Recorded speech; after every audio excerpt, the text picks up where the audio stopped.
हम फिल्मों में, ड्रामों में भूत प्रेत के बहुत से कैरेक्टर देखते हैं, पर असल जिंदगी में शायद ही किसी ने देखा हो। लेकिन अगर मैं आपसे कहूँ कि हकीकत में भी ऐसा होता है, तो शायद आप भरोसा ना करें। लेकिन हांगकांग के एक केस में ऐसा हुआ था, जो सुनने में तो फिल्मी कहानी लगेगी, लेकिन है हकीकत, जिसमें आत्मा खुद आकर अपने मर्डर की गवाही देती है।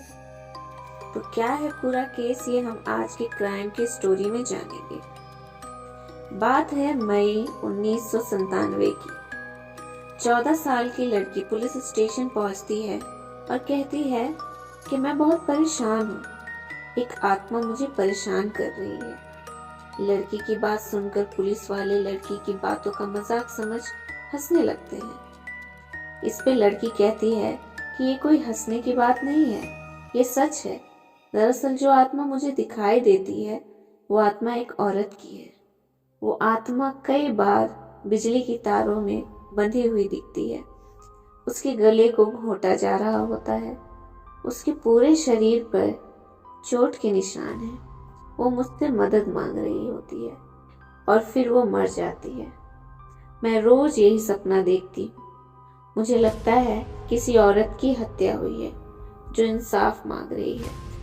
इस पर पुलिस वाले लड़की को बहला फुसला कर पुलिस स्टेशन से भेज देते हैं। पर अगले दिन वो फिर पुलिस स्टेशन पहुंच जाती है।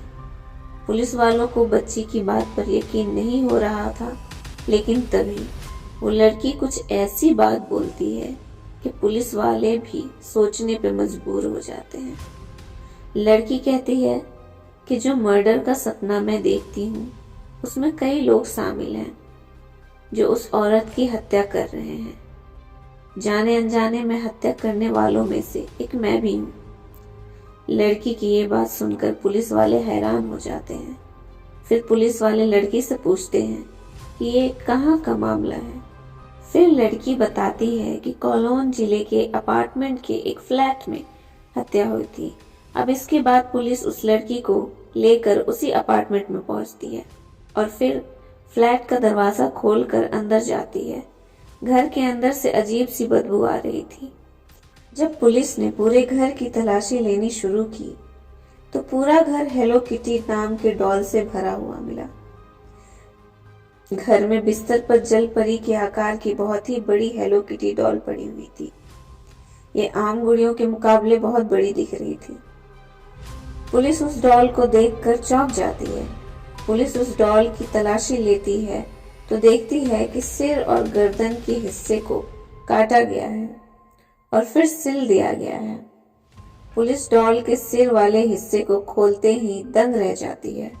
डॉल के अंदर एक इंसानी सिर रखा हुआ था। सिर को देखकर ऐसा लग रहा था कि सिर के साथ बहुत कुछ हुआ है। सिर को पानी में उबाला गया है और उसके टुकड़े करने की भी कोशिश की गई है। पुलिस को जब सिर मिला तो पुलिस को बच्ची की बात पर यकीन हो गया कि यहाँ किसी की हत्या हुई है। हांगकांग के इतिहास में ऐसी कहानी ना कभी देखी गई और ना ही कभी सुनी गई थी। दरअसल कहानी हांगकांग के एक लड़की की है। हांगकांग के एक मामूली से परिवार में पैदा हुई एक लड़की, जिसका नाम फैन मैन ई था। वो बचपन में ही अनाथ हो गई थी और चाइल्ड होम में रहने लगी थी। और फिर जब वो बड़ी हो गई तो उसे ड्रग्स की लत लग गई और ड्रग्स की लत को पूरा करने के लिए वो जिस्म फरोशी का धंधा करने लगी। इसी दौरान उसे लगा कि जिंदगी ऐसे नहीं चलेगी, तो उसने नाइट क्लब में नौकरी कर ली। नाइट क्लब में नौकरी के दौरान उसकी मुलाकात चैन मैन लुक नाम की एक व्यक्ति से हुई, जो कि एक ड्रग डीलर था। यही वजह थी कि दोनों में दोस्ती हो गई। सब कुछ ठीक चल रहा था कि तभी अप्रैल 1997 में फैनमैन ई के जिंदगी में एक तूफान आ गया। जब फैनमैन ई चैनमैन लुक के घर गई थी, चैनमैन लुक बाथरूम में था। उसी दौरान फैनमैन ई ने चैनमैन लुक के पर्स को चोरी कर लिया। उसके पर्स में करीब 4000 अमेरिकन डॉलर रखे हुए थे। चैनमैन लुक को जब पता चला कि उसका पर्स फैनमैन ई ने चोरी किया है, तो उसे बहुत गुस्सा आया। वो ड्रग डीलर था और क्रिमिनल टाइप का भी था और उसके कई शूटर भी थे। चैनमैन लुक ने अपने शूटर से कहा कि फैनमैन ई को किडनैप करके अपार्टमेंट में लेकर आओ। चैनमैन लुक ने फैनमैन ई से कहा कि मेरे पैसे वापस करो और अब तुम हमारे लिए जिस्म फरोशी का धंधा करोगी। और फैनमैन ई को एक फ्लैट में बंद कर दिया गया। चैनमैन लुक ने अपने साथियों से फैनमैन ई का रेप करवाया और उसके साथ ही उसे बंधक बनाकर उसके साथ मारपीट करने लगे। दिन में गैंग के सदस्य कई बार फैनमैन ई का रेप करते थे। उसके सर को पंचिंग बैग बनाकर पीटते थे, उसे सिगरेट से जलाते थे। इसी दौरान फोंग नाम की 14 साल की लड़की भी जिस्म फरोशी के धंधे में आ गई। एक दिन फोंग को भी अपार्टमेंट में लाया गया, जहां उसने देखा कि फैनमैन ई पे जुल्म हो रहे हैं। गैंग के सदस्य फैनमैन ई को एक साथ 50-50 पंच मारते थे। गैंग के लोगों ने फोंग से भी कहा कि तुम भी पंच मारो, फिर उसने भी पंच मारे। महीनों तक यही सिलसिला चलता रहा। आखिरकार एक दिन फैनमैन ई की मौत हो गई। जब चैनमैन लुक को फैनमैन ई के मौत की खबर मिली तो उसने अपने साथियों से कहा कि लाश के टुकड़े कर दो, और बाथटब में लाश के टुकड़े कर दिए जाते हैं। फिर चैनमैन लुक ने अपने साथियों से कहा कि ऐसा करो जिससे लाश की बदबू ना आए। जिसके बाद घर में रखे बर्तनों में शरीर के टुकड़ों को उबाला जाता है और पकाया जाता है। गैंग के लोग उबले हुए अंगों को पॉली बैग में डालकर कचरे में फेंक देते हैं। कुछ दिनों तक ये सिलसिला चलता रहा। शरीर के कुछ अंगों को जार में भी रखा जाता है।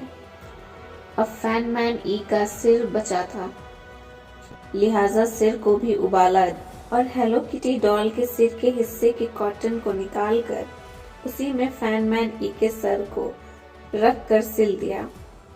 अब मई का महीना आ गया था और मई के ही महीने में उस 14 साल की लड़की फोंग को पता चला कि फैनमैन ई मर चुकी है।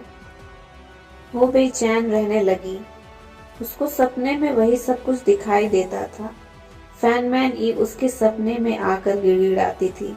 बिजली की तारों से बंधी फैनमैन ई, जुल्म सहती फैनमैन ई उसे इंसाफ की गुहार लगाती थी।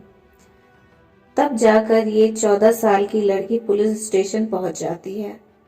चैनमैन लुक समेत तीनों आरोपियों पर मैनस्लॉटर के चार्जेस लगाए गए और कोर्ट ने कहा कि इन्होंने लाश के टुकड़े किए, मांस पकाया और सिर को उबालकर डॉल के सिर में डालने जैसे अपराध किए हैं, जो कि हांगकांग के इतिहास में न कभी दिखा गया और न ही कभी सुना गया। सभी सबूतों और फोंग के गवाहों के बाद तीनों अपराधियों को उम्र कैद की सजा सुनाई गई।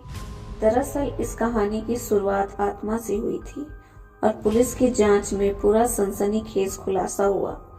अदालत में जब साइंटिस्ट ने उस डॉल को पेश किया तो बहुत बदबू आ रही थी, जबकि लैब में जांच के दौरान उसमें किसी भी तरह की कोई बदबू नहीं थी।